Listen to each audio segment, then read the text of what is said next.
The most thrilling, spine-tingling series ever. From the pages of R.L. Stine's best-selling books, And the screams go on forever and ever. We now return to Goosebumps.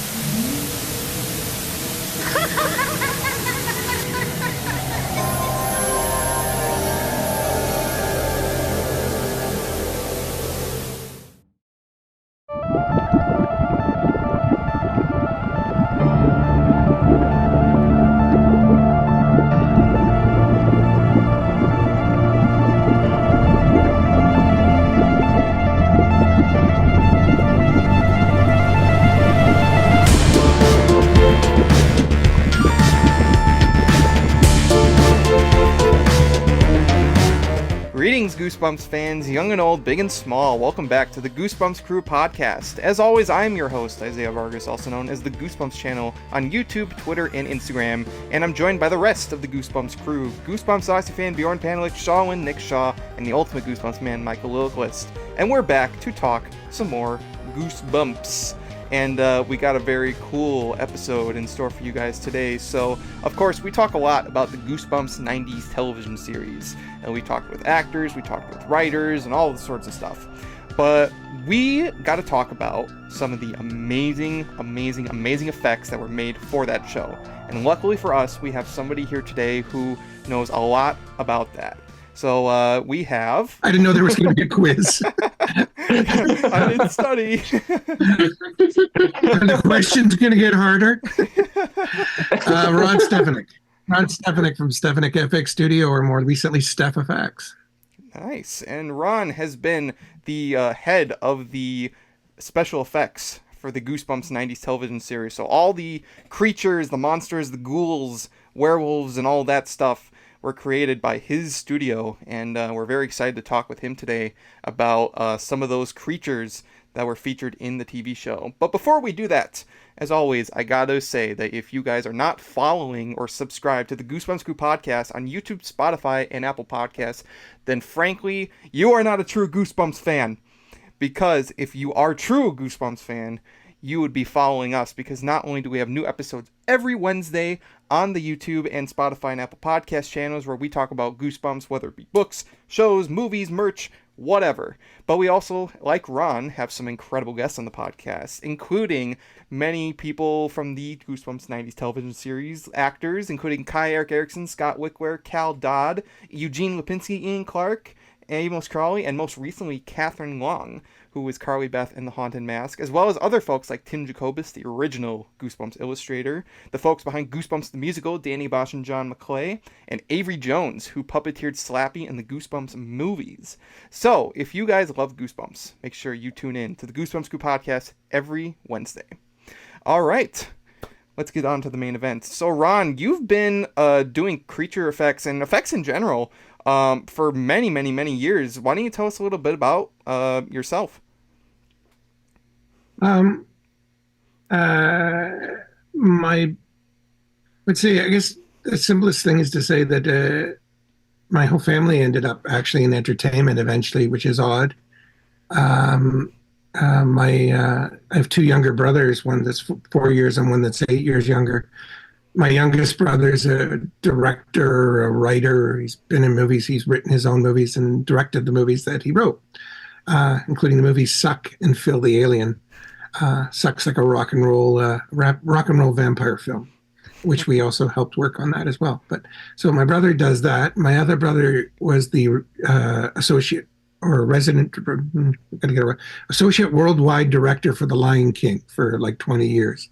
Wow. He took The Lion King all over the world and directed it on Broadway. He was responsible for keeping the director's vision of what The Lion King was intact, and he's mounted productions all over the world with The Lion King. And I started out as a magician, which when I was a kid, I grabbed my two younger brothers and my best friend and his little sister, and we formed sort of the Partridge Family of Magic when we were young. And little kids doing magic, I sort of figured out when I was quite young that parents gobbled up the fact that, little 12 and 13-year-old kids doing magic, that was just the kind of thing that they would eat up like a spoon. So we did a lot of magic as kids, and magic led to theater.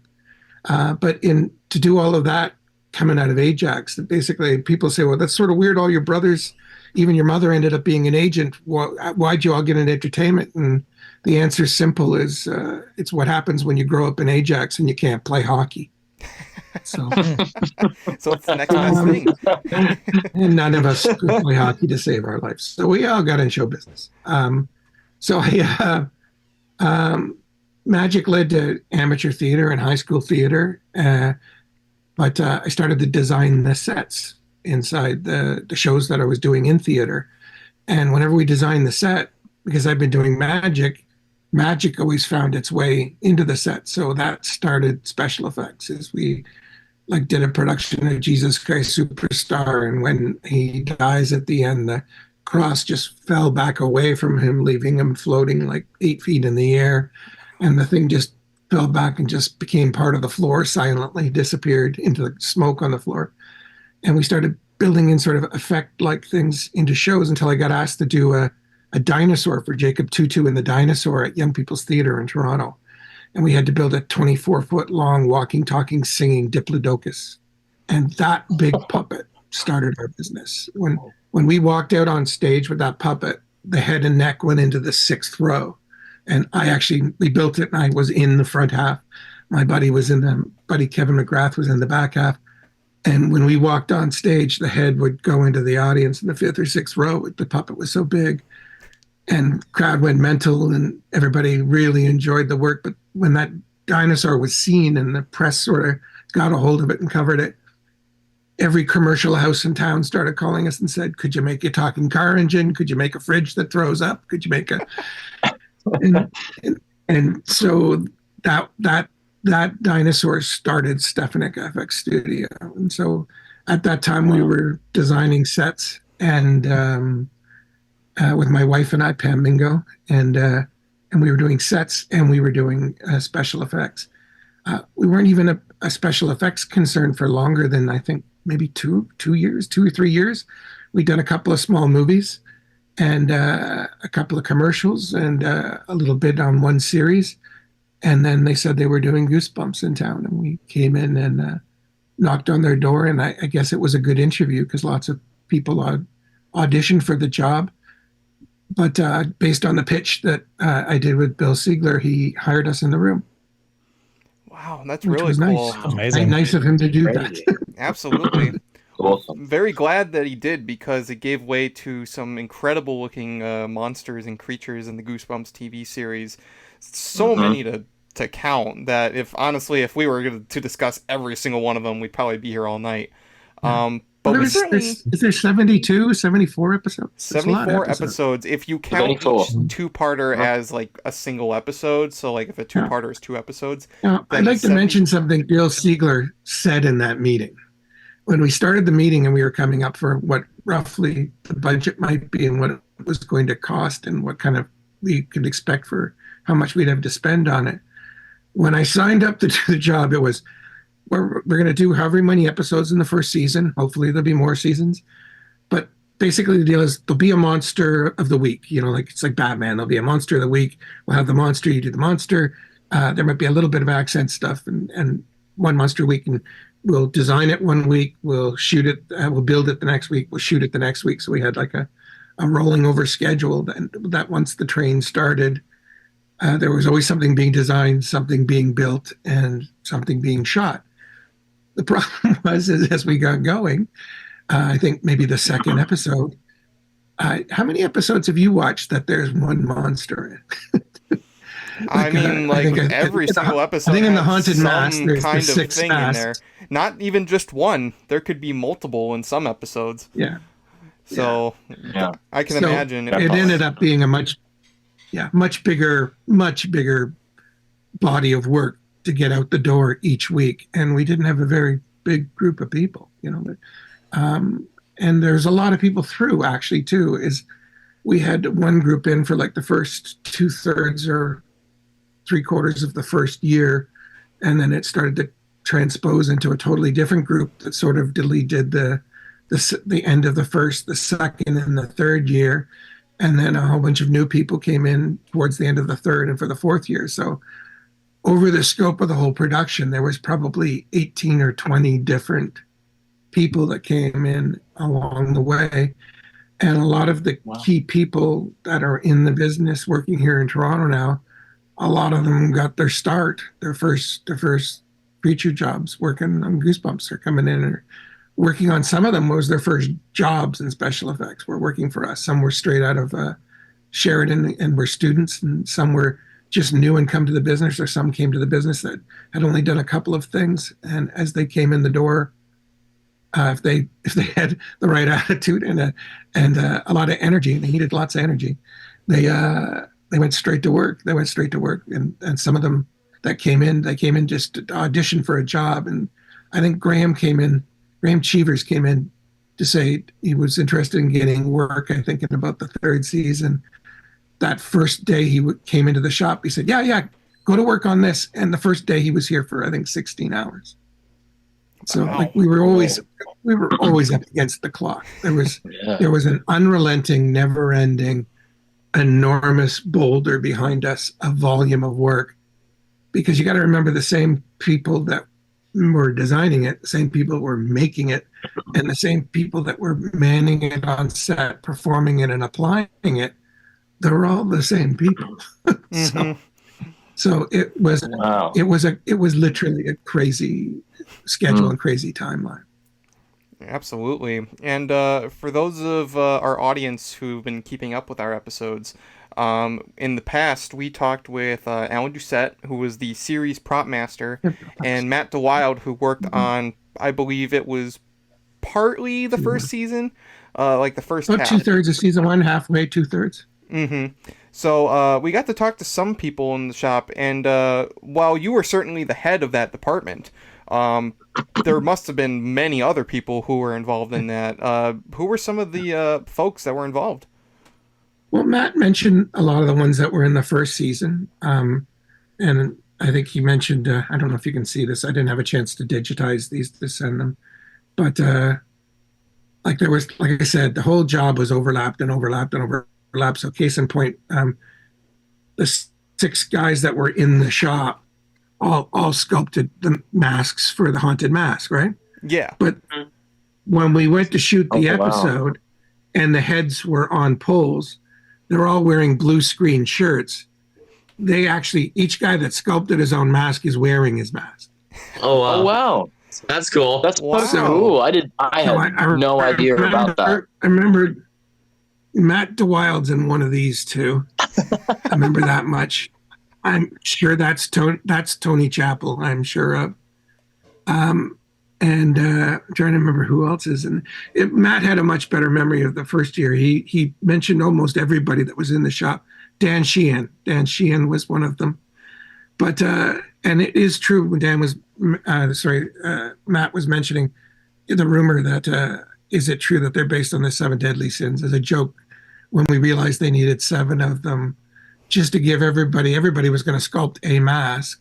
So we said, I just suggested, wouldn't it be fun if they were like the 7 deadly sins? So, and my favorite actually is this guy was Vanity. He's had too much outside of the actual too much reconstructive surgery, mask, and he was my sloth. favorite too. He was greed.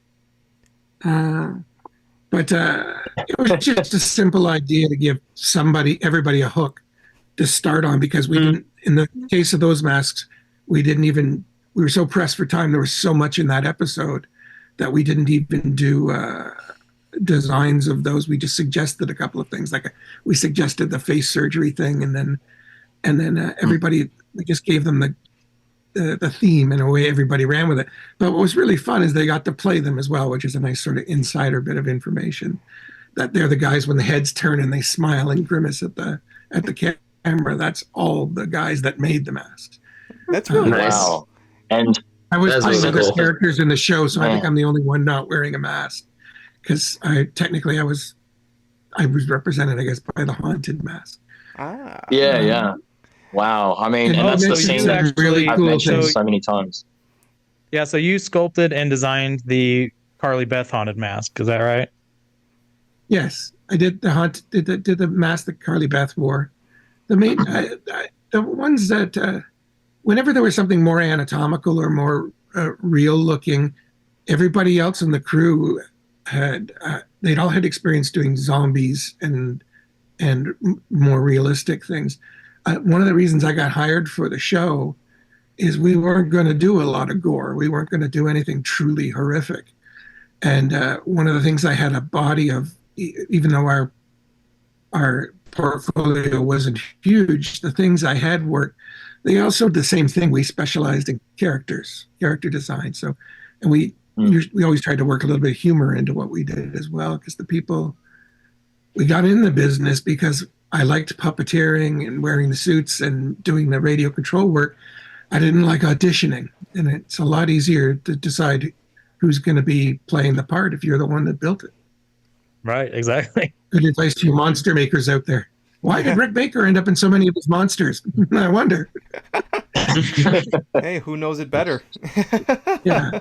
No, exactly. Wow. Who knows it better, and who knows what they're getting in for, and who's going to try harder to make it work, right? Because one of the big challenges of a show like this, there were a bunch of big creature suits, like the what's the name of the big mutant turtle creature that eats the gumbo? So it was How to Kill a Monster. How to Kill a Monster. Yep. That's a big, thick rubber, heavy suit with no air, looking through a little slit in the neck. I was the horror that was selling the popcorn. Popcorn vendor and a couple of the punch and the monster punch. the coming out of the finger, that was like, I don't know why, but that is like the nastiest thing in the whole series, is the punch coming out of the horror's finger. Man, there's all kinds of little funny bits that we did over the years that truly make me laugh. But being in those suits takes a real particular type of person. For starters, you can't be claustrophobic, and then also too, the days already when we're filming those shows, sometimes the day was 16 hours long. We do a 2-hour pre-call to get things ready. We'd shoot for 12 hours, and we'd wrap for an hour, and then go home and celebrate for an hour. But that being said, 16, 17 hours a day, every day that there's a creatures or monsters on, if the guy's taking the head and off and on every 10 minutes, the day gets a lot longer. So one of the tricks to getting people in these suits, including, and why we used a lot of our own in-shop people whenever we could to be in the background suits, is they'd tough it out for an hour or two. Some of these people wore these things for, not everything was glued to your face. Poor Carly Beth, she had it glued to her. The reason it worked so nicely on her face and sat and moved with her face. And I loved the bit when we put the air bladders in so it looked like it suctioned to her head. But that's all glued to her head. So once you're in it for the day. But that takes a certain type of person that can do their job, perform, get a performance out of it, and live through that experience gracefully without becoming grumpy, difficult, or slow things down. So we were all it's funny, very good at toughing it out. Yeah, even like because I work at a theme park, and there's a lot of people that dress up in like big suits and stuff. So like we have like bananas and pajamas and all those characters at the theme park, and like so even some of the entertainers that have to wear those, as soon as they walk back a house, they're literally taking off these heads and just going, oh, like the second they take it off. And I'm just like, imagine like wearing something that's literally stuck to your face like this, like for an hour or however long it is, and they're only out there for, 20, 30 minutes at a time. And I think, man, like it does. But in the sun sometimes. Yeah. But talk about 2 or 3 hours wearing these things. It's literally crazy sometimes what people go through. Definitely. Hang on a second. I got something. I thought I had something here to show you. Well, and those, I mean, it was incredible. We talked about this with our interview with Catherine, but it was just incredible that The Haunted Mask was the first episode to air because it had so many like really good effects, like the main mask, but then also the other masks, and it was also just a great setting for that whole shop. with all the masks on the wall. So it was like an Easter egg of like, what does that mask look like? And like, I think there was one like it was like a gorilla or a werewolf with like glasses on. And it was like so goofy, but it's like one of those things in the background. It's stuff to fill out the background. Yeah, because that's the one thing about we get called in a lot to whenever somebody shoots something where it's supposed to be an FX shop, we often get a call to do this, to fill out the background with creature suits and masks and things that would be on the shelf in a creature shop. And we got a bunch of robotic things and a bunch of claw arms and things that mechanically move. And some in the other room, we got one of the largest collections of animatronic animals in Canada, and so that stuff makes for really good background. And in the case of Goosebumps, as you probably have seen, characters from earlier episodes end up as background throughout the series in other spots.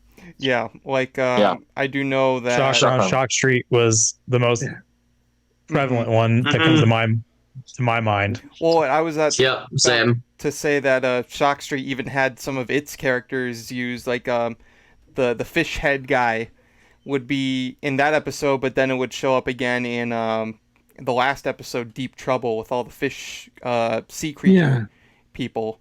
The piranha man. I was in the piranha. I was wearing the piranha. Yeah, and it was... Oh, cool. Oh, wow. I like the one that was like the lobster. I like the little mouth there. Yeah, it was basically just a fish on like a body, but then you had like the lobster with like the lobster claw, and Oh yeah, there it is. Oh, there it is.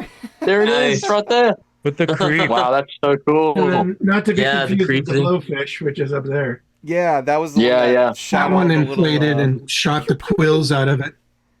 Yeah, that's so great. And you've even got the snake head masks from the Girl Who Cried Monster at the top left. I just noticed that one at the top left. Like the horror. The brown horror is the one I was in. Yeah, that was my best impersonation of Stockholm Lego. Yeah, I can see the Mark Hamill as well. Oh, that's you got Mark Hamill's mask there. Yeah, that's the Galloping Gazelle. I can see right there. There's the Galloping Gazelle. Yep. So, episode was Mr. Hamill. A lot of fun. I'm a huge Adam West. Yeah, Adam West. That's literally the mask that Adam West wore, right? Like, I'm a huge fan of all things comic book and the Batman series. So when they said it was going to be Adam West, that was hilarious, and it was a lot of fun. He said he hadn't had a utility belt on since Batman, and we were the first to put him back in it. And he was a great sport, very funny man. Amazing. But to be honest, you can't top Scott Wickware, who played the villain. He's a real good egg. He's a very, very funny man, and he ate up the scenery with that character, and that made me laugh. And he still got it. When we did our interview with him, he was like all in the Masked Mutant character. He was doing the laugh and all that stuff, and it was like, dang, he still got it. Even when he called up to his wife, like, it was just literally like a little bit of the Masked mutant voice got came out. tamed like, by marriage, and he's just yelling upstairs to his wife to come down. It was hilarious. He was that was great. Did you ever see? You've seen a lot of stuff with Goosebumps. Did you ever see we did a whole Saturday morning series of bumpers, where they shot it at my monster room called Slappy's Monster Madness or something like that. Yep. And different characters were showing me introduced different cartoons that were coming on. And I remember we had Scott Wickware, and then at the end, everybody, I think all the masks put on superhero masks at the end of it. But that was amazing. Yeah, Slappy was wearing one too, and then he had because I think only one. It's been hard to find those particular bumpers because unfortunately some of that stuff sometimes gets lost to time. But one of them did resurface, and it was like Slappy's like the superhero, so he's got like the mask on, and then he's like, "Here comes." I was his sidekick. I think I was playing the sidekick to the Masked Mutant. Yeah, but he had like a potato boy, so it was like the little potato with the teeth. That's right. No, that's right. I had the sidekick. Yeah. So he's like, that potato is the favorite thing I built on the show.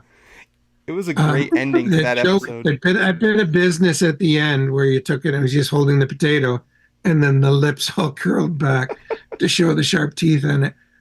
I thought that was hilarious. That's one of my favorite endings to a Goosebumps episode, because that effect is really cool. And then you have the actress, I'm blanking on her name, but that was like one of the best screams, I think, in a Goosebumps episode, was that scream at the end. Definitely.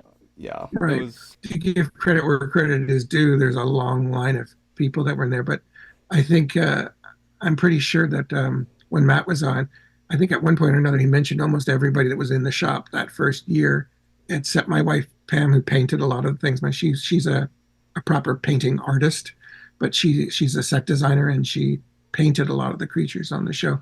She does an airbrush, but some of the stuff had a hand done feel, so she painted a bunch of stuff on the show as well.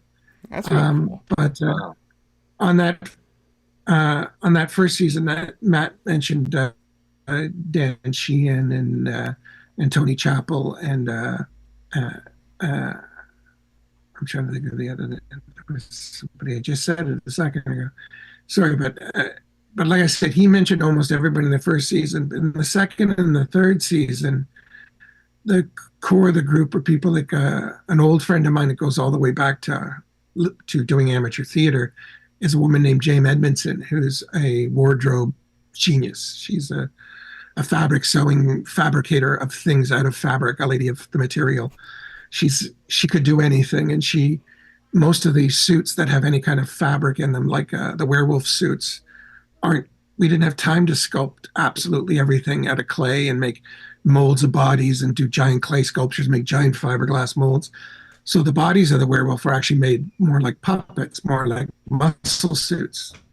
So you take a spandex outfit, build all the musculature on it, sew and attach all of the spandex over top of it, and then carefully apply all of the stretchy National Fiber Tech hair over top of all of that. But that's a lot more like building wardrobe. And Jane was the specialist that ran that arm of what we did. Not only was extremely clever, and she was incredibly fast and incredibly diligent. So you could never tell by the stuff that she made or sewed that we were under any kind of time restraint, because like those 2 werewolf suits alone were so elaborate, and the mass stuff she did for other parts and other muscle suits and things like that, and an incredible amount of sewing. We had a really brilliant airbrush artist that was on for the 3 years and was with me, I think, for 14 or 15 years, named Scott Harrell. And Scott Harrell he was painting models. He was painting miniatures and models. And we got introduced to him, and same thing, he came in the door to help us out with a job and stayed for 15 years. But he was he was already a good airbrush artist, but over the time that I knew him, I thought he became a world-class airbrush artist. He was amazing.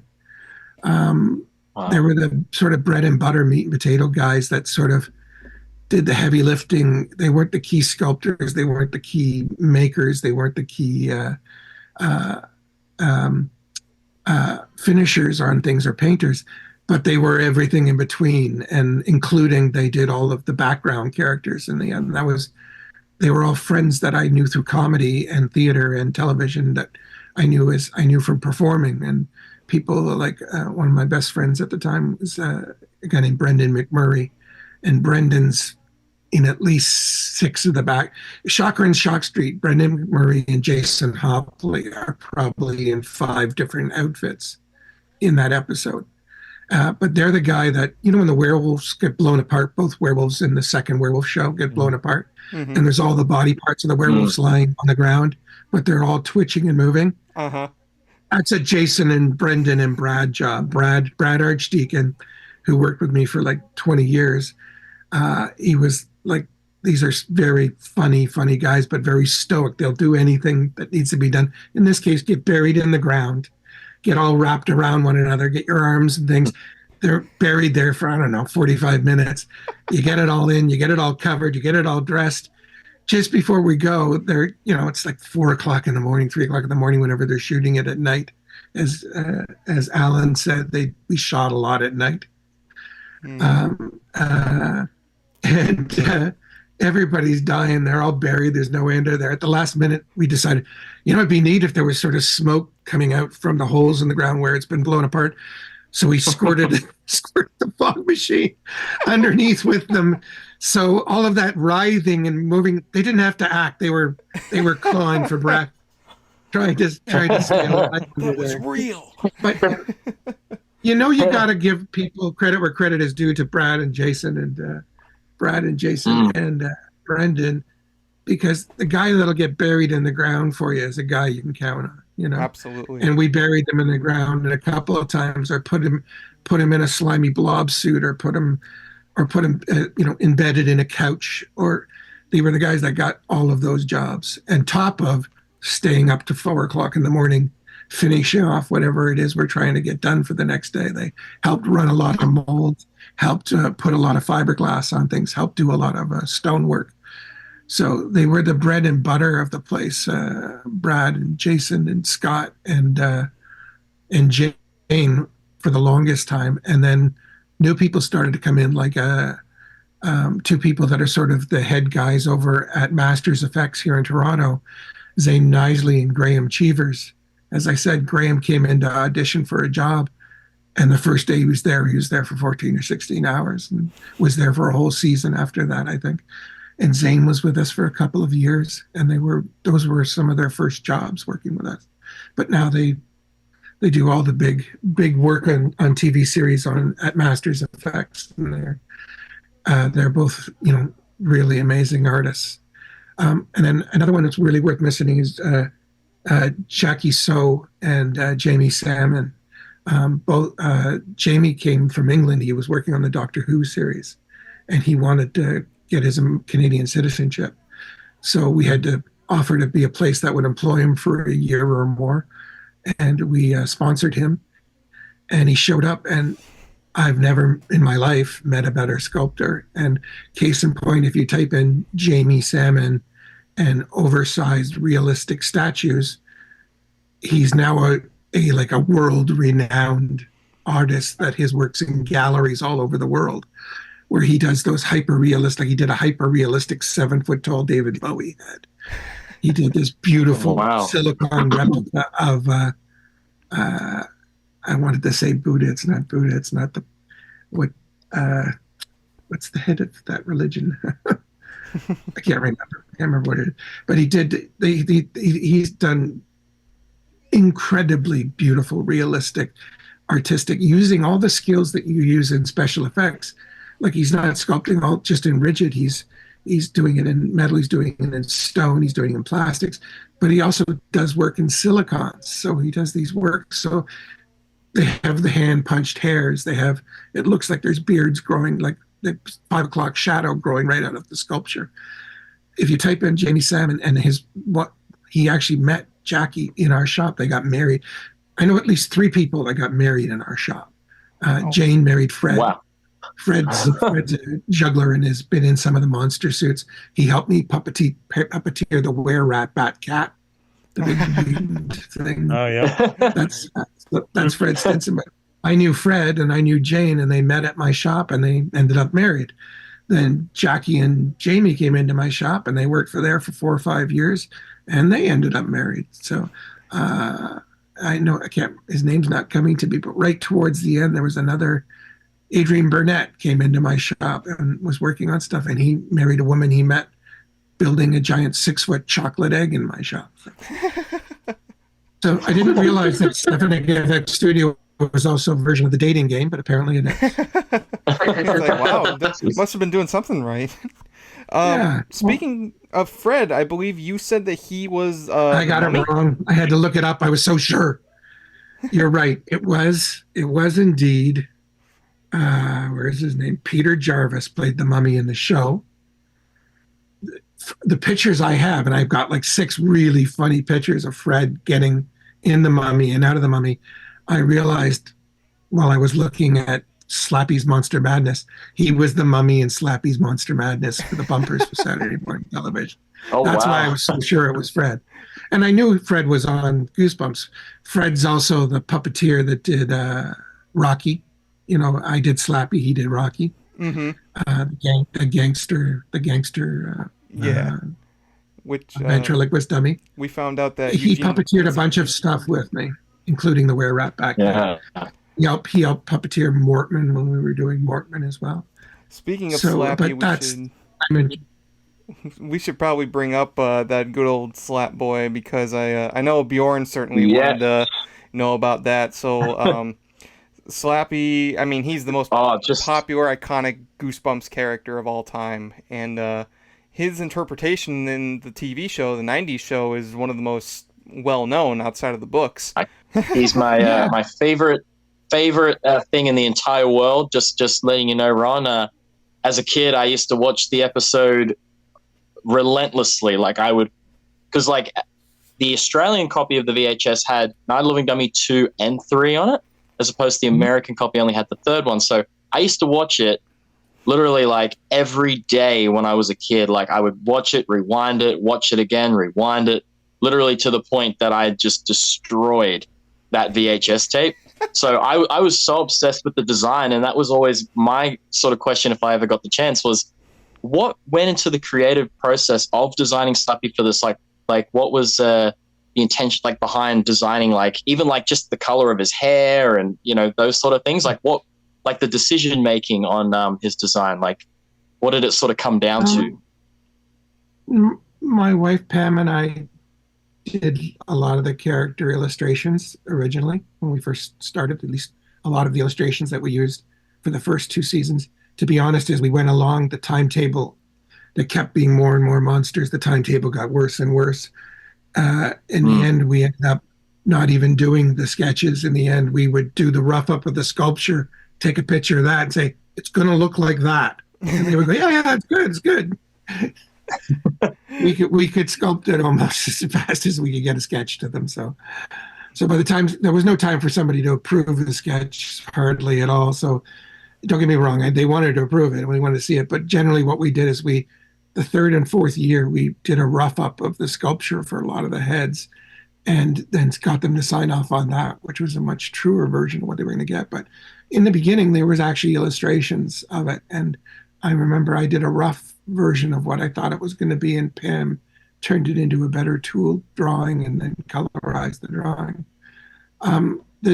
There's a simple answer to Slappy, and years and 30 years of experience later, I actually feel differently about it now. But at the time when I signed up to do the job, the first thing that caught my eye was the icons, the iconography that seemed to be attached to Goosebumps. And that was Slappy, the ventriloquist dummy, the horror with the horns. And there was a skeleton with a mohawk. Now, the skeleton with the mohawk never ended up in an episode. But the other ones struck me as being iconic. And the horror ended up quite a bit like the horrors that were. But somebody had done a test when they were going to do Goosebumps originally and had made 2 horror heads that were closer to the cover of the book.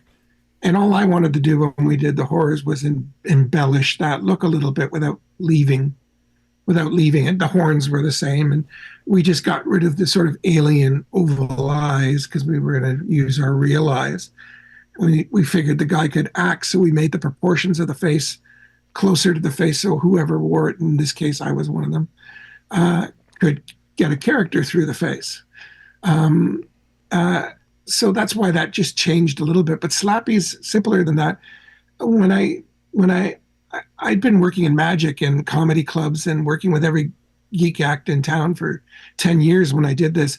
So I'd worked with a lot of ventriloquists, and and I'd been a fan of ventriloquism and puppets for years. And when I just looked at the original Slappy head originally, it struck me as sort of a generic dummy, is what I thought at the time. And I just asked the simple question of Bill Siegler at the time. I said, are we attached to, does it have to be, the first question I asked about the characters is, I said, the Haunted Mask, the horror, and Slappy, are we attached to doing exactly what's on the cover of the book? And he told me we had some license to try some other things. So we drew the sketch for Slappy along with, they had the drawing of the original Slappy, and the one they chose was this one.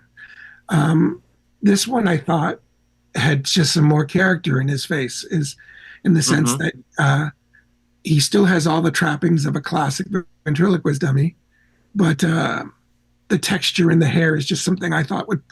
I just know these things are always seen in half light and in the dark and dimly lit rooms. So sculpturally, this is more interesting to me.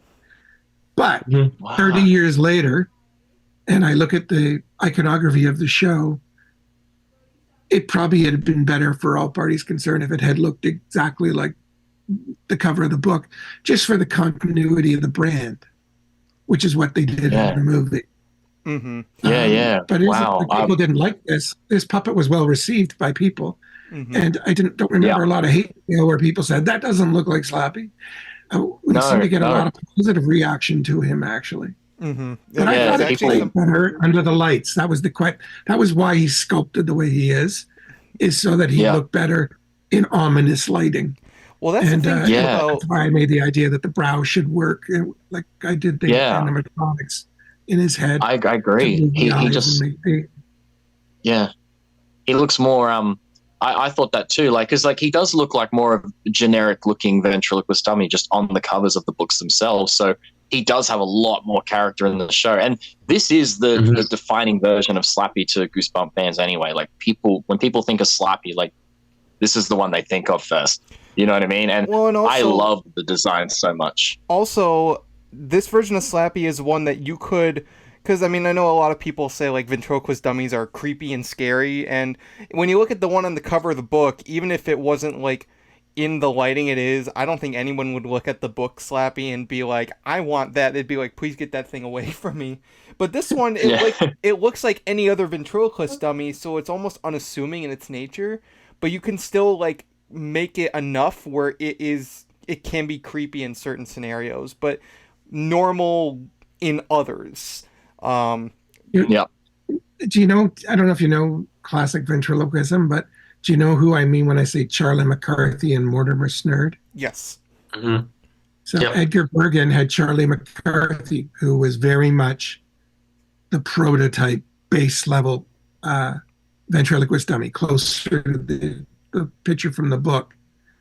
Mortimer Snerd has cheeks and jowls and a nose very much. He had a longer nose, but the cheeks are very much like Mortimer Snerd. And when I saw those two puppets together on television as a kid, I remember thinking, I like to look at that one more than I like to look at that one. So to be honest, that's what drove me that direction. Is that exact same thing. As I look at the classic standard ventriloquist and I look at Mortimer Snerd, and it's like, what do I like more? Do I like Muppets or do I like the Henson Creature Shop? I like the Henson Creature Shop because I like everything took on a more dynamic sculptural sense. When the Muppets first started doing the puppets that they did on Saturday Night Live, a lot of people that found the Muppets were on the first season of Saturday Night Live. It's one of the first times they used puppets that had taxidermied eyes and textured skin and real hair, and they were hybrid type puppets. But if you look at them, they're a little bit like what do you call precursors to what eventually happened in movies like The Dark Crystal. You know, it's where it seemed to be where all that started. Crazy. 30 years later, and we have an answer now to why Slappy looks the way he does. I mean, it's crazy because like people always said like there was always a rumor that the Slappy used in the TV series, because obviously they did Night of the Living Dummy 2 first, but they never did the original Night of the Living Dummy. And there's another ventriloquist puppet named Mr. Wood who has red hair and red eyebrows, and but he wears a different outfit to Slappy. And there was a rumor for years that this was going to be the design for the Mr. Wood, but then they just threw Slappy's clothes on him and used that as Slappy. And now it's been answered. So finally, after nearly 30 years, it was a creative choice. And I am so glad you went with this design because it is so iconic and I love it so much. You know what I mean? Like we got the movie Slappy if you want the book looking one, but this one is this is the defining Slappy for every Goosebump fan. So No, It was a he's clever amazing. I puppet love too, him so 'cause much. his head was actually radio controlled, so you could puppeteer him like you're doing, but you didn't have to rely on the kid that had it in his hand. I said, it's going to be late. He's young. It may or may not work. You don't want to have a new young actor have to learn how to do lip sync in a hurry. So even though he's holding it and turning the head, all the expression, the eyes and the mouth and the lip sync is matched. Because like I'm the one on set puppeteering him when he's by himself and standing. So I'm puppeteering, rolling around on the floor and on a small dolly and traveling through the shot with him like that. Mm-hmm. And I'm the one doing the radio control when anybody else is holding him and doing him. And then we did because I'm doing the mouth and doing the voice for guide track. So I would do the voice on the set and act against the actor, whether I was holding the puppet or just doing the mouth from a distance with radio control. But they didn't work with a lot of puppets when they started the show. And they just assumed, like cartoons, the voice was going to be done by a voice actor. So they'd already secured a voice actor when the thing started. But if you watch Slappy's Monster Madness and you watch Slappy in the show and you tell me that there's different voices going on, the voices are very similar. And there's very similar, the voice that they dubbed in, they didn't dub it in because I was talking with a French accent. I was doing the same sort of evil laugh and the voice of Slappy on the day to sell it to the people that were acting in the room. But they already had their mind that we were going to do a voice actor, so they dubbed it after. But on the day, somebody had to perform the thing live. Somebody said the lines and did it live and improvised with the puppet, and I'm the one who was holding the puppet and doing it and acting with it. And then afterwards, they just did lip sync to what the puppet's lip sync was, and redubbed the lines after the fact. So there is, I forget the name of the gentleman that's the voice, but you probably know, somebody here knows. Yep, Cal Dodd. He did the voice in all 3 episodes, and he was also doing, and he's doing it now for the new series, the voice of Wolverine in the X-Men cartoon. And that's fun. Now it's got a reboot on Disney Plus that is still got new episodes going on, and he's doing the voice for that. So shout out to Cal, killing it. Yeah, no, so we did all those, but then we did a bunch of commercials, the interstitial stuff. There was some other promo we did, but whenever we did the promo, then they just used my mouth, my voice. But in the show, it's definitely dubbed for sure. But on the day, like I said, it isn't like somebody else is saying the lines on the day and I'm lip syncing to them. We did the lines on the day, and like I said, we did a little bit of improvising on the day too. So trying to find something fun for the puppet. And in the end, it worked out really well. And that worked out particularly well when all the puppets were playing together, because Fred's a really good friend of mine, and he was puppeteering, and some other puppeteer friends of mine were on it. And they're all very funny people, so it was a very funny day. So I'd be really interested to find out if there's B-roll. Like, they always have B-roll rolling on stuff that didn't end up in the show. That stuff I'd like to see someday if it ever existed. There was stuff they used to show at the rap parties, right? Little outtakes and stuff. Yeah. I'm sure there's all kinds of stuff. There has to be something out there. Nothing surfaced yet. There's been like some set photos. I know there was one of Slappy in the scene with where he's holding up the guitar and he's about to throw it down on Amy's parents. And there's a set photo of that. Alan's valuable guitar. I think we broke Alan's guitar. I remember correctly. I didn't break Alan's guitar. The guy that tied the string, that tied the fishing line to the guitar, he may have broken Alan's guitar. What happened to the original Slappy? Like, what happened to the prop, the original Slappy prop? I have one of the 2 bodies here, and I have the head that got a piece that fell out, and the green mist that came out of. Yeah. Mm-hmm. He's behind me there somewhere. Mm-hmm. Yeah, I see him there. Yeah, there he is by the fish. Oh yeah. So they all came out of the same mold. And we have the mold for Slappy, and like I said, we've got the parts of him there, and we have one of the stunt bodies that we used, and we have one of the stunt heads that we used as well. But the original puppet was after the show was completely over, was pulled aside because I thought somebody was going to give it. I thought the idea was I was going to end up with all of the characters as part of the deal I made, that I would end up with the characters for display purposes and promotion and down the line. And also because, these things when they're, I don't know if you know, but sunlight eats a lot of these things.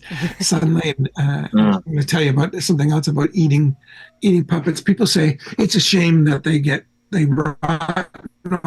I don't know if you know this, but all the puppets that we ever did on Goosebumps, that we rubbed ultra slime, this sticky goo alien slime that you put on things, anything we rubbed alien slime on, is rotting away to dust. So like there's Morton's. Oh, mechanic. Oh, wow. Oh, wow. Poor That's so Morton. cool. And so there was a question asked as who did the mechanics in the earlier years, and that was myself and Brad and one other person. I'm trying to remember the name. There was one other person that was in there for 2 or 3 years. We did the mechanical parts for them. Eventually, we hired I have a brilliant animatronics guy now named Devin Ostrom, who does all of our high-end robotics and hydraulics and all of that. But we learned some of these rudimentary rigs. Like, I love the way the eyes came out of this and it blinked, and when he wore it, they could still snake around and the bladders could work.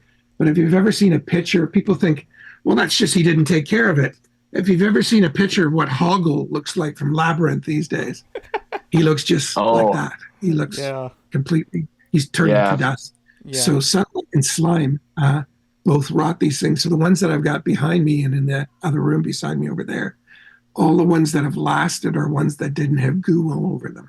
Because our monster goo on stuff you want to keep. And the room we used to display them in was dark, right? I don't know if anybody told you that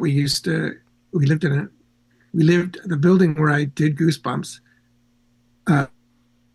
was a huge 6,000 square foot bunker that we worked, had a shop, we lived. My wife had an art studio. We had where we lived and where we raised my daughter, a monster room and a sewing room, all in the same building. And when you went to my office, there was a bookcase built into a notch in the wall. And when you pulled on the book Frankenstein, the wall opened up. And on the upper side of the bookcase was like 102 monsters on the other side. Wow. That's cool. That is awesome. So it was really cool. And that room got me a lot of work over the years. People would walk into that display. That's not the bookcase, but that's the room when we inside the monster room. But just to the other side of that, the roof went up 2 stories high, and there was a T-Rex skeleton that we did, a giant T-Rex puppet that we did for the opening of the Royal Ontario Museum. So it had a 20-foot T-Rex there. It had some of the bigger creature suits that we had from Goosebumps were all on that roof. We had a bunch of stuff, flying stuff. The Were-Rat-Bat cat was flying in the ceiling. And anyways, it was a very cool room, and it had a very strong effect on people when they saw it. I can imagine. Yeah, I bet. That's Oh my gosh. I actually remember. That's so cool. Speaking of interstitial stuff for Fox, I remember Fox once did a giveaway, a Goosebumps giveaway, and one kid, Jack Archer, from Omaha, I believe, he won, and he got to, I believe he got to like see all the like masks and stuff. Is that right? Yeah. There's only a few people over the years that ever sort of came for sort of an impromptu tour. I guess what's the word? Fortune rewards the bold. So in that case, that was a promotion, and it was a lot of fun. If you were a fan, that room was awesome, right? Because they were all in there. Back when shortly after we did the show, everything we did on the show was in that room, and it was quite impressive when you saw them all together. So, so that was fun. And there was a couple other young people that doggedly, persistently wore me down, I guess, and eventually said that they were coming into town from wherever they were in America and their parents. One kid actually had his parents bring him just to Toronto, just to meet us. And I think, well, if your parents are going to fly you all the way to Toronto to see the Monster Room, then I guess we better show them the Monster Room. So we did. Yeah, I can imagine being Incredible. a Goosebumps fan and going in and seeing all the creatures and monsters and stuff like that. Absolutely. Yeah, I think Pass you out. actually showed on that episode with Matt. You showed somebody had one of the post show gifts we gave the crew, where every year we did a little statue to represent the thing. We gave a young fella that came that really wanted to see the tour. I had one of those. There he is. He's got it right there in his hand. Nice. Douglas Godino, because I'm actually friends with him. He made me a copy of the one that An he did, but with his own unsanctioned paint job. copy.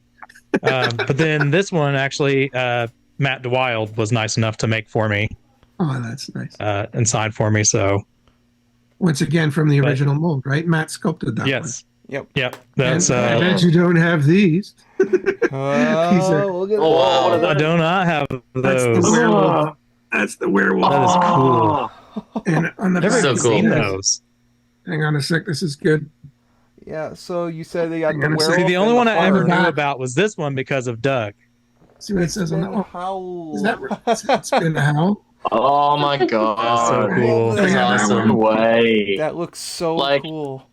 And this says, "Thanks for playing our game."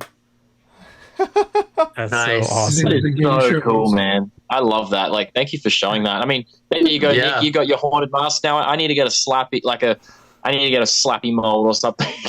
I need something of.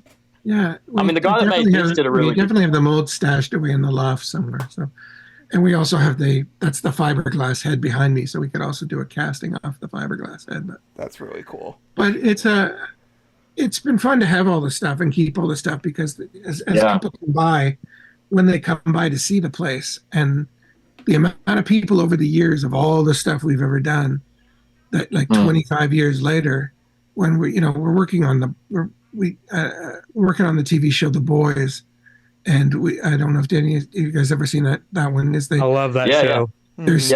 there's a character, the Deep, on the show, and we did the dolphin, the dolphin that goes through the windshield. That was a puppet I already had from a commercial that we did, where it was a guy impaled by a dolphin. So we had this dolphin that wore like a puppet on the guy's body, and we put it together and put it in a hammock and put it in The Boys. And that episode got so much buzz that season with the dolphin that the whale that we also did, we did the giant whale puppet, was the showrunner went to the writer of the dolphin episode and said, "We need something to top the dolphin episode." And they wrote the gag of the whale getting impaled by the boat to top the dolphin. And so we did the whale. And so we built that giant puppet, and the tail of it is still actually in my shop on the other side. I still have the tail, the heart, and the guts. Wow. And That's awesome. then we did that. And then to top the whale, they did the guy climbing in the penis, and we did the 50-foot urethra tunnel that he's climbing in with the translucent walls. We built that. Wow. Oh, I hope that's And we built the that needs like a big display of its own. That needs to be in a museum. Come on. Holy moly. so Oh, I see what you did there. I see what you did there. I was hoping someone would get that. Come one, come all. I see what you did there. I like it. I do gotta say, I do have some like personal favorite monsters from the TV show, just based on how they looked, because there were some that really creeped me out as a kid, and one of the ones that really like freaked me out was actually the mud monster from You Can't Scare Me. Oh, yeah. And coming out of the mud at the beginning of the episode, because the episode starts with like a grandfather he and a rotted. little girl. He rotted first. Mm-hmm. First. How yeah, fast did He it was rot? slime. How fast did it rot? It was falling apart by the end of the episode. That's how fast it. Oh. It was covered Wow. in It goo was and slime. And Essentially, it mud was and like dirt and slime. ugh. Yeah, no, those I can't imagine those lasted very long. That actor is used to be a pro wrestler. Was a 7'4" behemoth, a 7'2", 7'4" behemoth of a man. We'd actually dressed him as a Sasquatch for a commercial a couple of years earlier, and then they brought in. They said, we're going to bring in this guy named Gary to be the Mud Monster, and he walks in the door, and I couldn't believe it. I said, well, we've already got a cast of your body because we dressed up as Sasquatch. It all worked out in the end.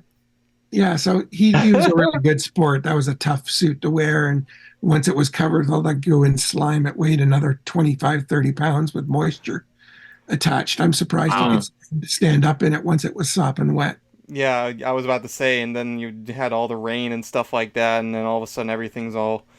It's a very... Yeah, I can't imagine it felt very good to be in it by the end of that. But he's a trooper for being in it.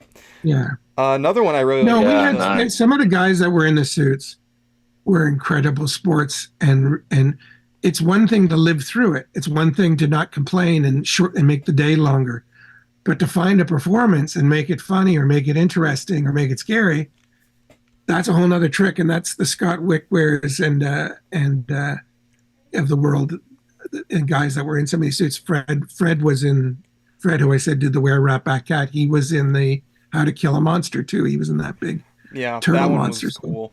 So these guys that not only wear them, but I love that Swamp Monster. They found funny things. They found bits of business that are great additions to the episode, like Neil Crone, who is the game show host in The Horrors. Mm-hmm. He was hilarious in the costume, and he never for a second behaved that he was wearing a big muscle suit and couldn't breathe, and his face was all hot and sweating. Like he was like, you take the muscle suit off of him, and the man would be sopping wet. But he never stopped performing. He was so funny and so energetic. Yeah. I went back to set design to do a bunch of shows for a company called Sinking Ship, and we did a bunch of kids shows with really elaborate sets called there was like Anne's Droids and The Odd Squad, and we did a show called Endlings. And in Endlings, we had to build a big 56-foot long organically grown spaceship. And that show met with a little bit of success, and we actually won an Emmy for that set. But I was on that show, and Neil was playing the father, and he comes up to me, and he starts coyly making it clear we know one another. I don't know who he is. And he drops a couple more hints and finally says something funny. And I said, oh crap, you're the game show host from Horrorland. Yeah. Just be like, welcome to Raw Neil. But I said, that's not fair. You had big horns and a green face when last I saw you. Yeah, you were a big green monster when I last saw you. What happened? Yeah, what happened? You looked better back then. What happened to you? You looked less wet. You're much less wet on this. He might even be coming on. I'm talking to him at the moment, so he might even come on. He'd be a great interview. He's a very funny man. Very funny man. Yeah. Another one I got to bring up. If you can get him to mention Endlings, he was good on that show, and that spaceship set on that show was one of the coolest things. Next to the whale in that spaceship we built in the same year. And they're two of the biggest, most elaborate. Like the spaceship had 10,000 LEDs inside of it, so the entire thing could change 100 different colors throughout the entire ship. But all of that stuff all comes bit by bit from you build a puppet, a small puppet, build a bigger puppet, build a dinosaur.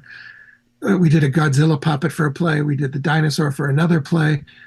And then all of a sudden it was commercials and then Goosebumps.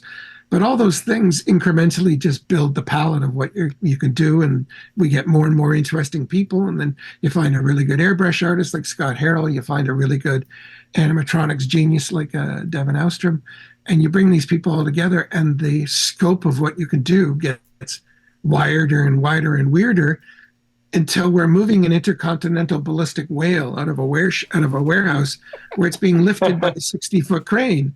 And at some point, I leaned across to somebody with me and I said, don't we wiggle dolls for a living? It's a 60-foot crane lifting a 56-foot whale onto a flatbed truck. It was a funny yet cathartic moment of the arc of what we've done.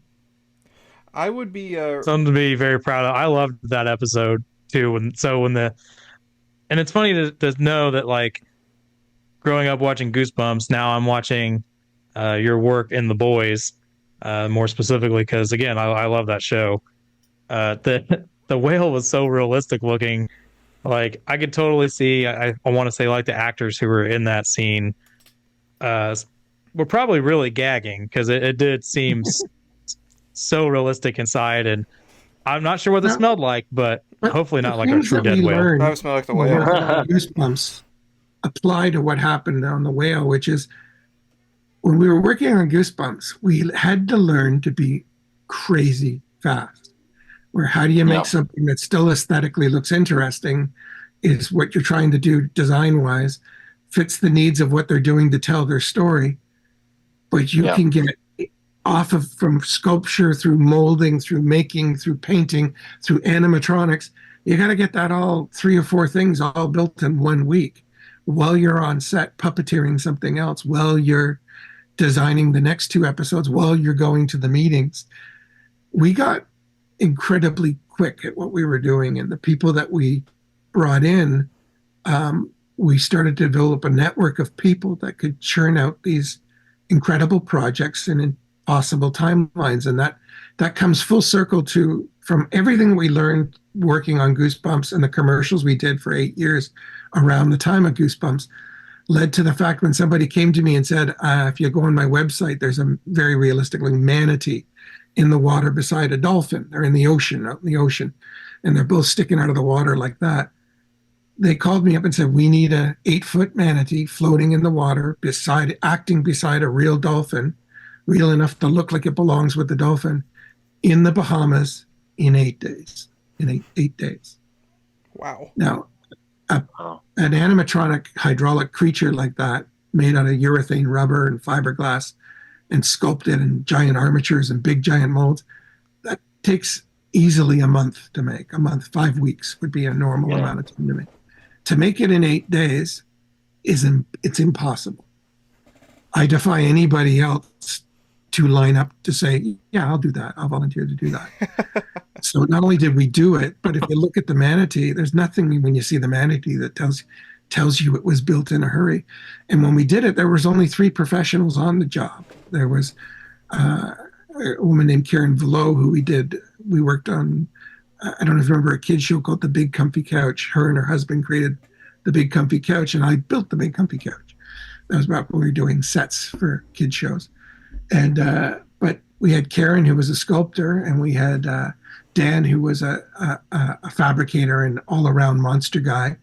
And he was teaching at Sheridan College the course on special effects makeup.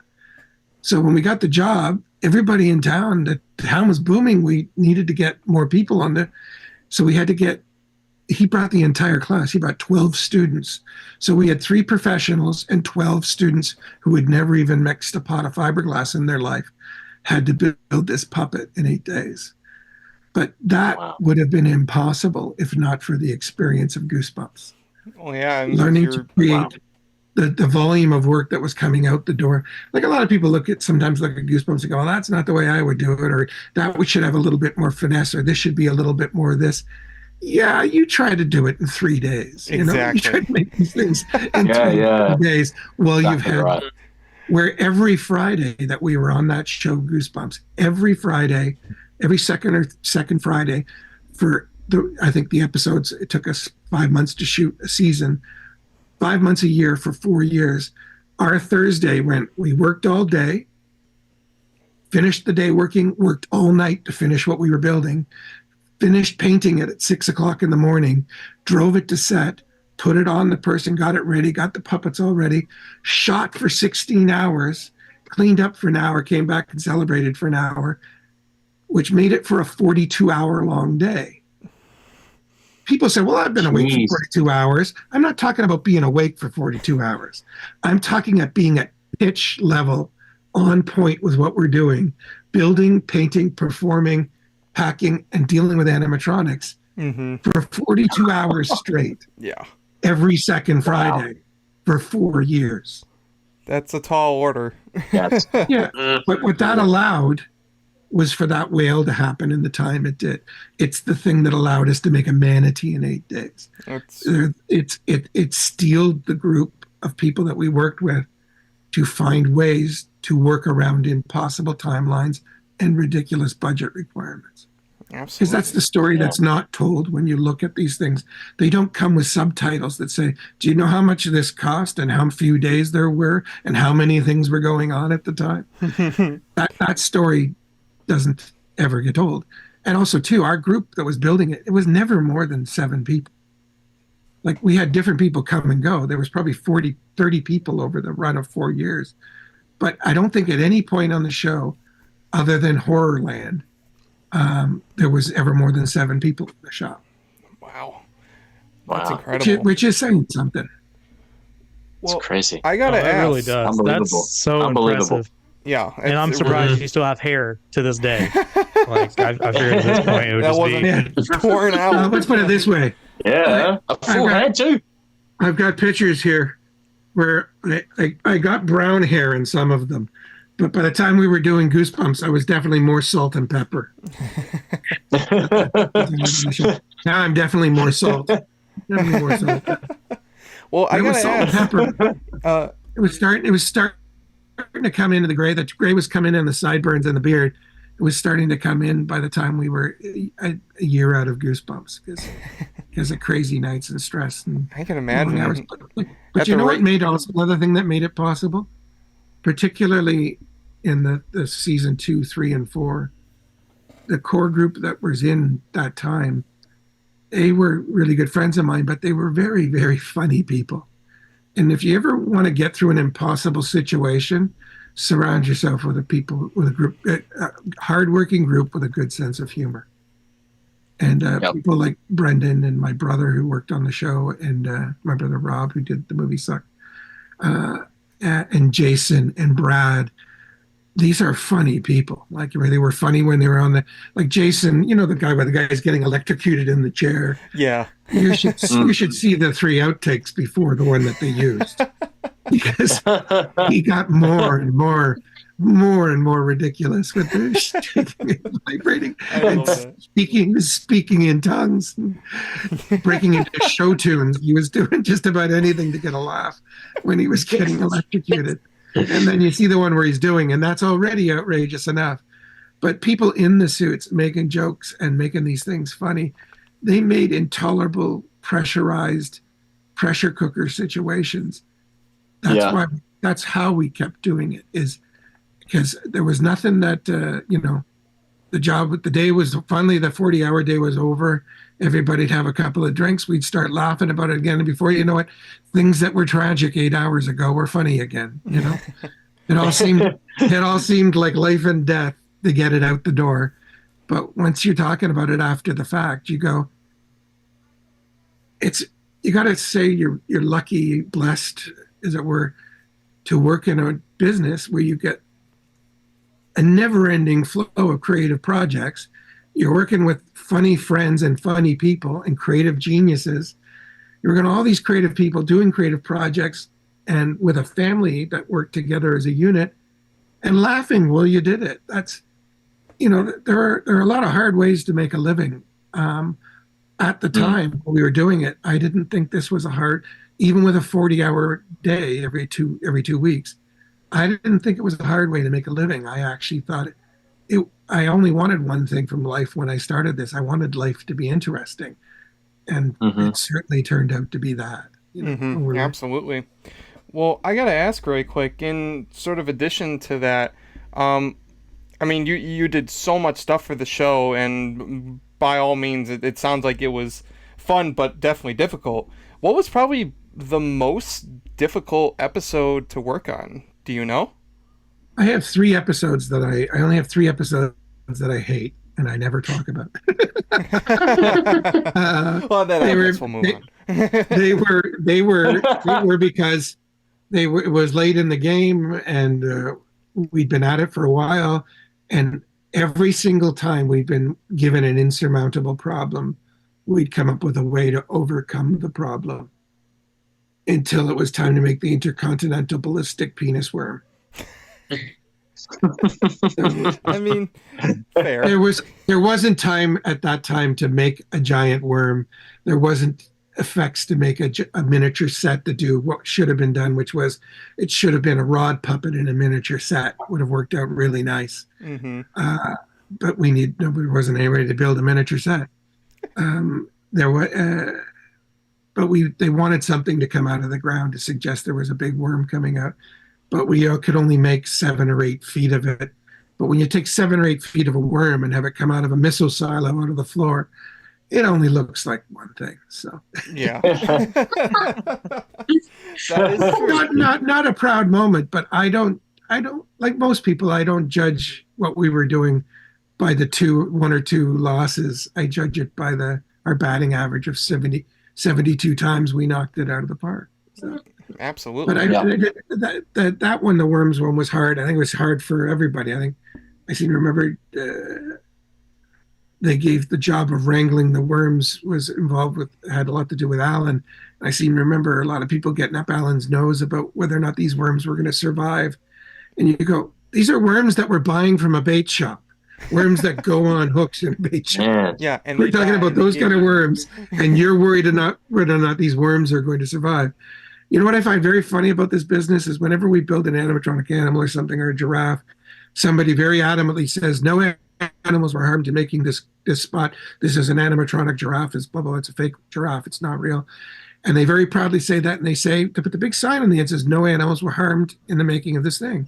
Well, I don't know if you've ever been on a film set, and I don't know if you've ever been around when they break for lunch, but the 10 cows and the 27 chickens that gave their life for the lunch of all those grips would disagree with you that no animals were harmed.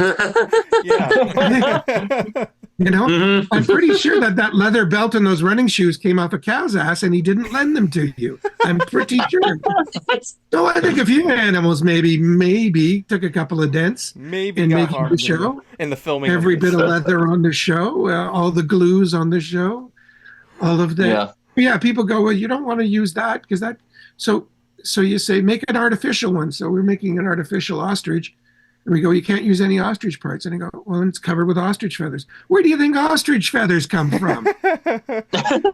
Really surprised ostriches? Sometimes I'm in that scenario where I'll see a nature documentary and I'm like, oh, I feel bad for cows and animals and stuff like that. And then 30 minutes later, I'll go to McDonald's and I'll eat a tasty hamburger and I'll be like, oh, animals are freaking tasty. They're in pain, but I'm in heaven. As Chris Rock says, selective outrage. Yeah, exactly.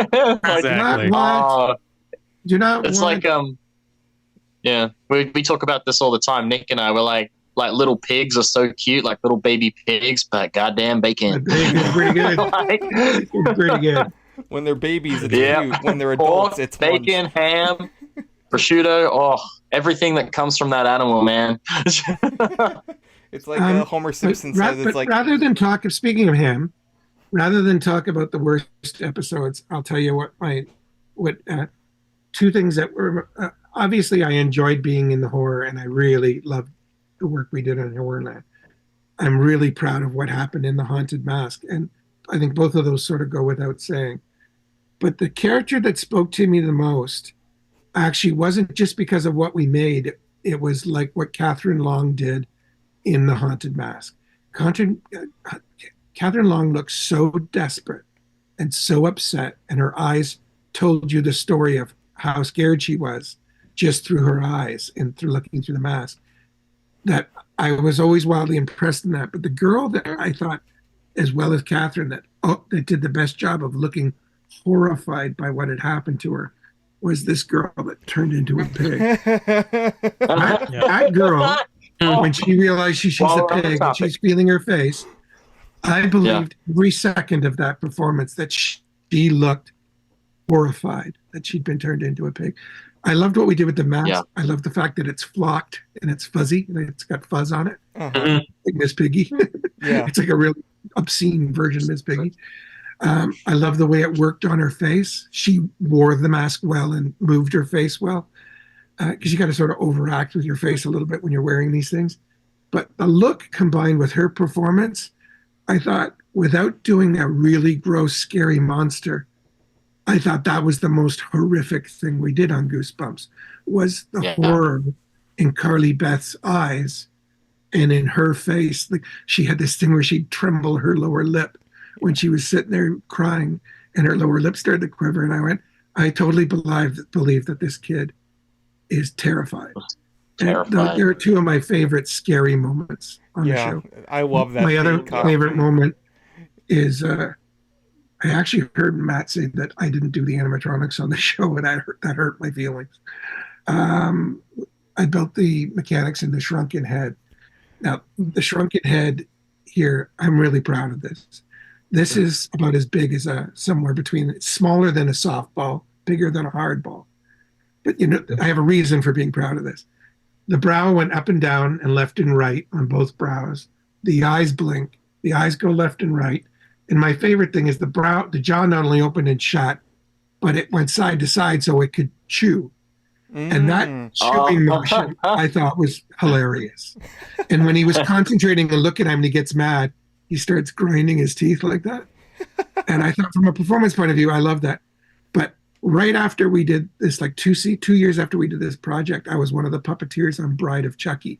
And I was puppeteering Chucky's left arm, because they're all done with cable control rigs. His head's radio control. There's all these telemetry rigs that were using sheathed cable. Kevin Yeager did the original Chucky movies. I brought in this when it still had the skin on, and it worked, and turned it on and showed him the brow getting upset. And it could make this really funny when it did like almost like Kramer when his eyebrows went up. He did this really funny, troubled, like constipated expression. But then he could look really pissed off and squint his eyes and grind his teeth. I showed Kevin Yeager that, and he looks at that for a couple of seconds, and he goes, "That's crazy good." He goes, that's a lot to pack into something that small. And he was looking at it, and I said, to be honest, I said, the way we did it is it's not built on an armature. I took the servos and glued the servos together in the positions that they'd have to be in to move the parts, and then sculpted the head around the servos. So when you open it up, there isn't a square millimeter of negative space inside of it. The electronics take up exactly the shape of the skull and the jaw. Everything fits in as small as it. So in other words, the heads, given these 9 servos, it's as small as it can be with 9 miniature servos in it. And I think, for somebody that didn't have years of experience in animatronics, we built 10 or 15, 20 things by then. I think to pack all of that. Now you got to remember, Chucky's head is about almost as big as my head. So he's got animatronics in, but picture plugging the same things that go into making Chucky's expressions into that. Yeah, that's crazy. Whoa. I think that's a good thing. And the best compliment we got on things that we built, one of the best compliments I've gotten in the years, was Kevin Yeager being really impressed by how small that was. I can imagine. Did it all in that that's a pretty cool compliment head, from him. Actually, the other person in the business that gave us a really lovely compliment is, do you know V. Neal? Yes. Yep. She was doing the makeup on the Love Guru, and I got hired to build. My company was building the large animatronic elephant that he rides when the elephant's humping the other elephant on the ice, because justifiably so, Mr. Myers didn't want to be on the ice at the Air Canada Centre 12 feet up on the back of an elephant while it's at a 45-degree angle making a wild humping motion.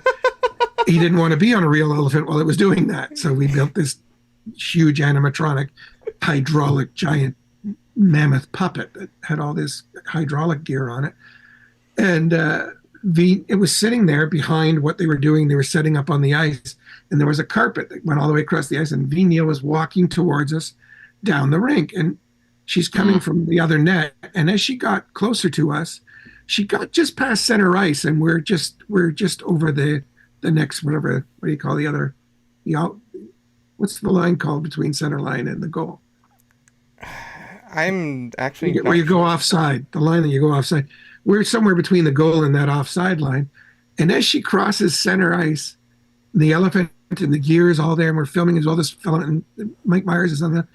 and we're rehearsing, and she starts laughing hysterically. And as she walks towards me, she's laughing harder and harder and harder. And finally, I go, I really wanted to meet you. I'm really glad you're here, and I wanted to show you the elephant. Everybody seems really happy with it. But why are you laughing? She goes, I walked, because we had a real elephant that we were working with. There was a real elephant. She goes, I walked all the way to center ice, beyond center ice, before I realized the lower half of the elephant was missing. Because there's just all this hydraulics below it. She thought there was a mirror in front of the elephant that was reflecting the grip equipment. And that's why she couldn't see the legs of the elephant. But when she got closer, when she started pumping the elephant, she could see it was a puppet. And she was laughing at the fact that she couldn't believe that she got that close to it before she knew it wasn't a real elephant. That's a compliment. Wait a minute. I was about to say that's huge coming from her. Yeah. Yeah, definitely. That is awesome. Wow. That's really cool. Well, she's done so many things from Beetlejuice to Batman Returns, and I got to give. She's done so many amazing things. Yeah, I got to give credit where credit is due. One of our key guys that was the key sculptor and one of the key fabricators, and the anchor on which the whole job was riding on in terms of making this large sculpture was Steve Newburn. And Steve Newburn has worked on every cool job in the world, including Batman. He worked on the truck that flipped over on Batman with the Joker, and every other crazy thing. He's worked on Inception, and now he's works here in Toronto, has his own company, and he's done a million. He's got a portfolio that's legendary. But he was our key guy that sort of drove the key sculpting on that and the key fabrication on that, and we couldn't have done it. There was a bunch of people we couldn't have done it without, but he was definitely one of them. But yeah, I said these things that you build over time that get a good reaction from people. That's always it's fun to show an audience, and when the audience reacts, you've done something right. When you show somebody that knows what's involved in making these things, and they look at it and they look at the size, or they found out the budget, or they find out the time, they're the only people that can empathize with what really happened. Because they know what normally happens. They know what a normal schedule looks like. They know how many people are in a shop. They know the money that's normally spent on these things. So when you tell them the boundaries that we were operating within, they're usually wildly impressed in terms of what could be produced given what we were up against. So, absolutely. So, when we learned all this from Alan and Matt when we had them on, it was just mind blowing. We said it in that episode too, but I mean, like, it's truly the unsung heroes of these shows, not just Goosebumps, but, our love for Goosebumps is all because of how the show was done, the acting, the props, everything, just everything about it. I mean, we all have our reasons why we got into it, but, whether it's Slappy or, in my case, the Haunted Mask, because I love the design of the mask so much, made me become a mask collector, and I go to like Mask Fest that happens with Horror Hound. I don't know if you've ever been to that, but it's a very cool event that Trick or Treat Studios. There's a couple of people that keep encouraging us to make dupes of some of the Goosebumps from some of the. I don't have all of the molds still, but I have some of them, and people are always encouraging us for things like Mask Fest to make some dupes that they could sell, because it'd be fun to say that's from the original. It's right from the original source. Mm-hmm. Absolutely. Oh yeah, I'd be first in line for that one. Well, that's the thing too. There's first in line. Yeah. There's been many people my over the years who create like replicas of the masks from the show, and Trick or Treat Studios. They're a mask company, and we had them on the podcast a while back. And they have their own line of Goosebumps products, and they made replicas of the two haunted masks, Slappy, and the jack-o'-lantern. Oh, I've seen them. They're very good. Yeah, those are like... Yeah. The one behind me is a independent maker. He does amazing work as well. This is probably the closest to one you did. But, I mean, nothing obviously is going to match the original. I'm not sure, but that might be the kid that was in my shop that I was telling you about. So, not this guy, but the one you're talking about is Douglas Godino. Yeah. Yeah, and he has his own sculpted a really nice mask like a company. Yeah, Dark Water Effects. He he does a very good job. I mean, trying to replicate some of the masks and making his own and prosthetics and things. Yeah.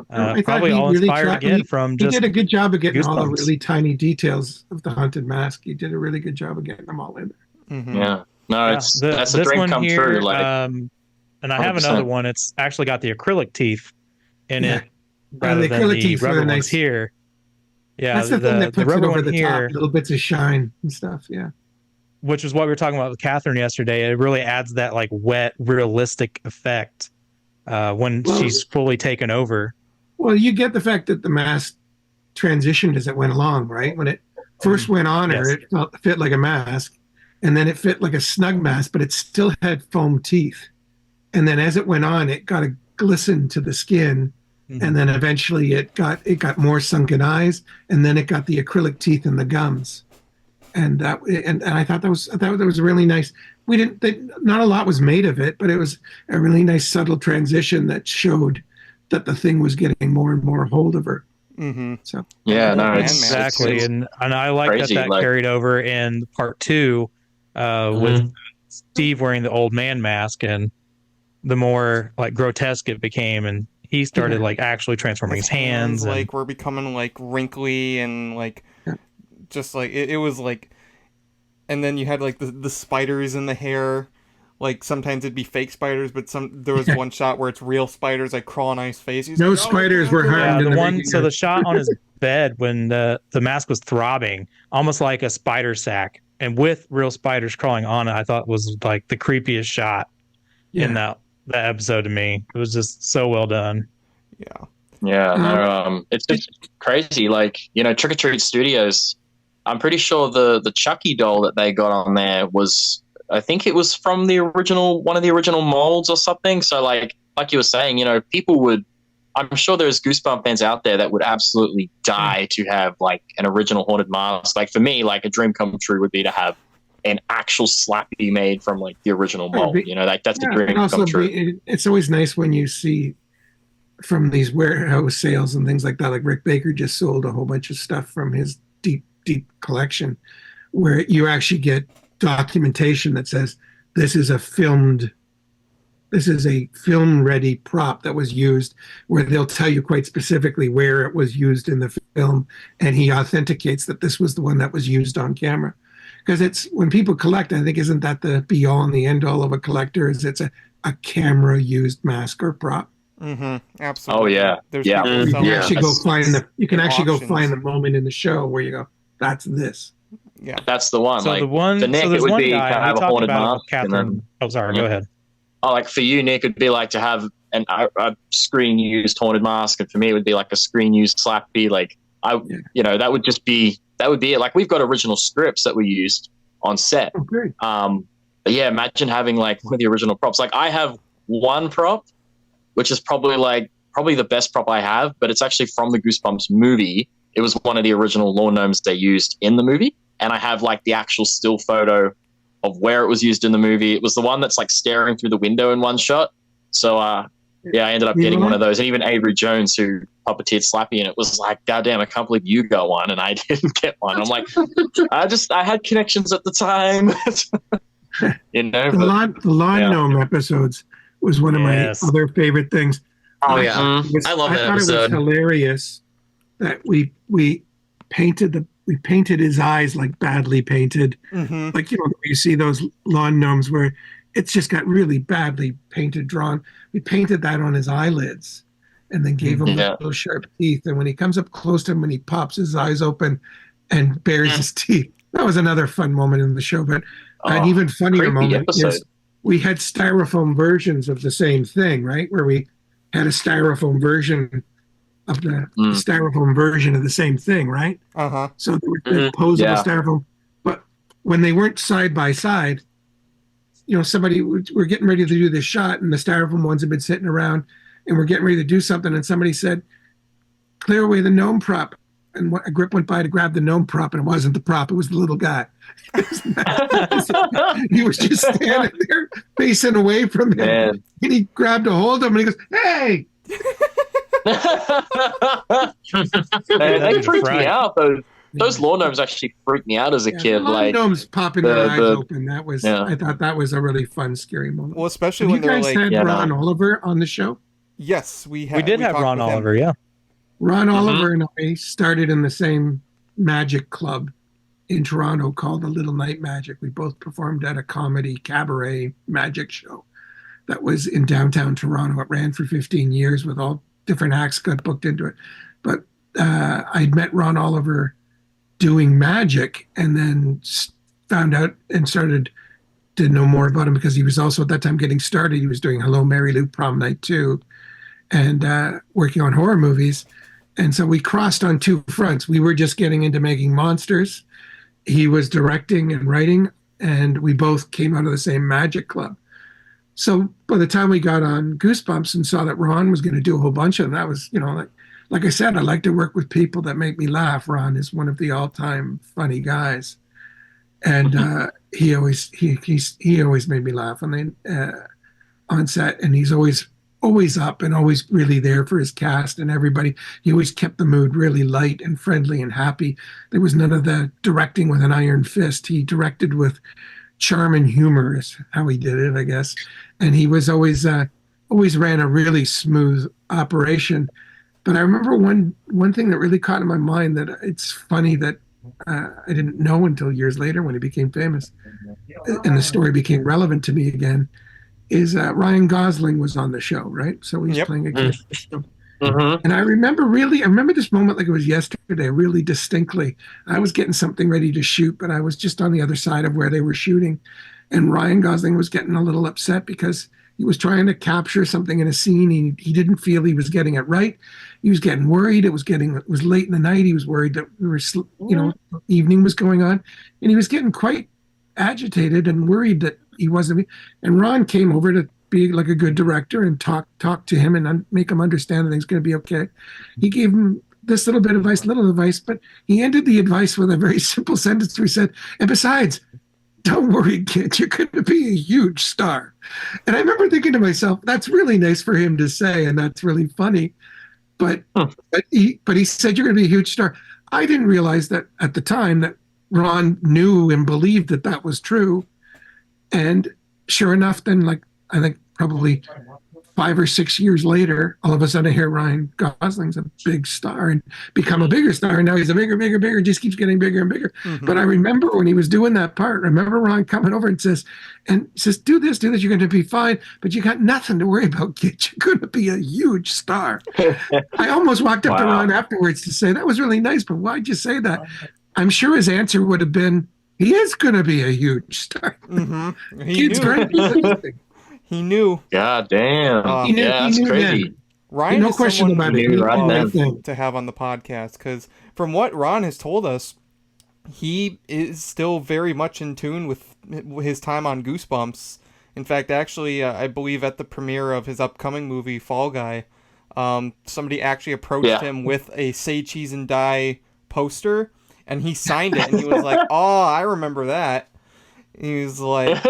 It's like, wow, it's crazy, it's kind of cool. Of all the people to be in that episode, because I love Ryan Gosling's work, I think everything he's done is amazing. But what's the movie with Gladiator? Oh my God, I'm getting old. Russell Crowe and him are detectives. I can't remember. You know what I'm talking about? The Nice Guys. No, the Nice Guys? Yeah, Nice Guys. I think so. The Nice Guys, yeah. Nice Guys. He's so incredibly funny in that movie. Incredibly funny in that movie. Now I've forgotten what I was getting at. What I was going to tell you is, oh my God, I lost my train of thought. I'm getting old. I'm definitely getting old. Too many late nights. Ryan is someone we'd love to get on, but oh no, Say Cheese and Die. Oh yeah, Say Cheese and Die. That's the other episode. Yeah. If I didn't have to ever talk about it again, not because of Ryan's performance, he was a great. Is that stupid camera, the toaster camera? Yep. We hated that. Everybody hated that. At some point, somebody said it absolutely had to have a Polaroid camera built into it. It had to spin out. It had to spin out a photo. It had to come out live. The only way to do it quickly was to build it around a Polaroid. Now Polaroid's already a big camera. So it just kept getting bigger, and that's the other thing. It was a comedy of errors, and by the time we were that far down the pipe, there was no turning back. But of all the people to have it in his hands, it had to be Ryan Gosling. Ryan Gosling had it in his hands. Because we built some swell things on the show. On set so much. He should have been in the episode. Honestly, I would love that. I would love to own a replica of that camera, though. Like, I'm surprised there's no prop makers out there who made a replica of that camera. I love that anyone would look at that thing in that context and be like, "Oh, this must be a camera." I'd be like, "What? Yeah, the way are you mad?" The way he says it, he's like, "I think it's a camera." What are you smoking when you think that's a camera? Yeah, Ryan just pulls it out, like looks at it for a second. It's just like, "Oh, it's a camera." If I'd be like, "I'm sorry, that thing's a camera." Yeah, it's just the way the episode was shining moment. So let's not end on that. Like I said, I think it was good that Ryan did such a good job, and we had some really good kids on the show. But certainly the one, Carly Beth and the girl in the pig costume really stick in my mind as people that really sold the horror of it. And Scott Wickware really sticks in my mind as an all-time great villain. Absolutely. And great performer, and then all the bodysuit performers that we've had in the suits and the puppeteers. There's such an army of people that were behind it all and worked on it and did it all. But at the end of the day, I would say the day was won with good humor. The people that what's the definition? What's the definition of? Oh my God, I'm getting old. Like, what's the definition of tragic? What's the definition of comedy? Comedy. Tragedy plus time. Yep, tragedy plus time. Yep, that is worst thing that happened here in the world. Give it enough time, somebody will tell a funny story about it eventually. I get it. And you can't, as they say, you can't take it with you. But I've always thought the person with the best stories at the end wins. And I mean, I've puppeteered jackass penguins tied to the bottom of the ocean with crane weights in some of the most shark-infested waters in the world off the Cape of Africa. I'm dressed like a seal with a penguin on my arm, strapped to the ocean in shark-infested waters, and I've only been scuba diving for an hour and a half in my life. I've had an hour and a half lesson. And sitting there on the bottom of the ocean floor strapped with 100-pound crane weight so I can't stand up, breathing through this tube with this penguin, and I'm dressed like a seal. I said, well, you wanted life to be interesting. This is interesting. Yep, that is quite interesting. Man. 100%. Yeah. I'm going to say you're the only person who can make that claim, so. And when we were getting ready to jam that boat through the side of when they were ready, the special effects guys were going to jam that, Tony Kenny was going to jam that boat through the side of the whale. The director of that episode used to be a stuntman on Arnold Schwarzenegger films. And he had one of the other nicer compliments we've ever had. He just was a sort of a stern, not grumpy, but a stern, straightforward guy. But I just saddled up, came up beside him at one point, and he looked at what was going on. And he said, "This is a really big deal. Don't screw it up. You're almost home. You're almost home. Don't screw it up now." Yep. And it's true. It was a big deal. And so, but like I said, I love the fact that Goosebumps gave us the groundwork that we needed to do so many things down the line. We met so many of the people that were with us for 10, 15 years. And as a portfolio pieces, very seldomly do I find people get more excited that when they find out that we did all the monsters on the show Goosebumps. Mm-hmm.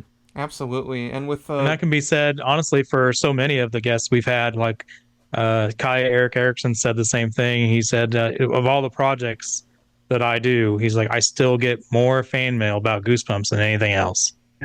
And so many of the others can say the same thing. It was a good experience. I really appreciate Bill Siegler, the producer who hired me, giving me the opportunity with not a lot of experience to get started and really get our company created from that show. Absolutely. And I can't thank him enough for giving us that opportunity. Yeah. And hopefully we didn't disappoint. The TV show. No, I would say it did not. I mean, I would say the love of my life, the right here, literally. Love that we've all had for it has really shown that. I mean, creating iconic imagery from Haunted Mask to Slappy to the werewolves. I mean, all of it in between. Even Saber. Can't forget Saber from Camp Nightmare. There's another good example of fast thinking. Saber we didn't have enough money to build all the big elaborate things we were going to build. So some episodes had to be big and some episodes had to be small. But what happened is it kept staying medium or big, and then not only medium and big, but multiple medium big. So the budget, there wasn't room. So in Saber's case, his head is built out of an animatronic head. We altered it and changed it, but the nuts and bolts and the fur that he's covered in is all from a big giant walk-around creature that we did for the first horror movie we ever did, called The Dark. Oh, wow. But we got to build a much more elaborate animatronic head and this big thing, and he was of a size and cost enough that the budget wasn't going to allow for something like that. But the reason we could, the reason we could do it, we're just wrapping up now, Devin. The reason we did do that is it saved a fortune, and getting a chance to do something as big as Saber when we'd already had like 5 other big creature suits at that part of the season. That was because we could be inventive and work with some of the things we already had. And we're still doing it to this day. I have a mask of a head of a character that started as a green troll that the same mold became as part of a Sasquatch head. And now that same mold was used to run a head that's on top of a 7-foot Yeti. So, that's pretty cool. Reusing, repurposing, reinventing, all to do the same thing, how to beat an impossible timeline in an impossible budget. That's really cool. Yeah. That's awesome. Well, that's going to do it for this episode of the Goosebumps Crew podcast. Ron, thank you so much for joining us and telling us all these amazing stories of your time on the show. No problem. It's been a pleasure. Thank you so much. Thank you. I see more of what we do and have done over the years. Check out the website, SteffFX.com. STEFFX Studio, one word, SteffFX Studio with a double F.com, and it has all of the sets we've designed, the creatures we've built, puppets, animatronics, props, specialty items. It's got about, I think, something like 3,000 pictures and a whole bunch of videos on it. So lots and lots to look at on there if you want to see the other stuff that we've done over the years. Yep, I will include the link to Ron's website in the description below, so if you guys want to go check that out, that link will be in the description. And of course, as always, make sure you follow the rest of the Goosebumps crew, Goosebumps Aussie Van Bjorn, Panelik, Shawin, Nick Shawn, the Ultimate Goosebumps Man, Michael Lilquist, on their social medias and their YouTubes, because they really, really do deserve it. And of course, as always, give us a sub over here at the Goosebumps channel and the Goosebumps Crew YouTube channel if you want to keep up with future episodes of the Goosebumps Crew podcast. We're also available on YouTube, Spotify, and Apple Podcasts, wherever you can find podcasts. All the links are in the description below. Stay tuned, we got more episodes coming up throughout the rest of the spring and into the summer, so stay tuned. Make sure you subscribe and follow. And until next time, this has been the Goosebumps Crew podcast, and from all of us here at the Goosebumps Crew podcast, I want to wish you all to take care, stay safe, and have a very scary day.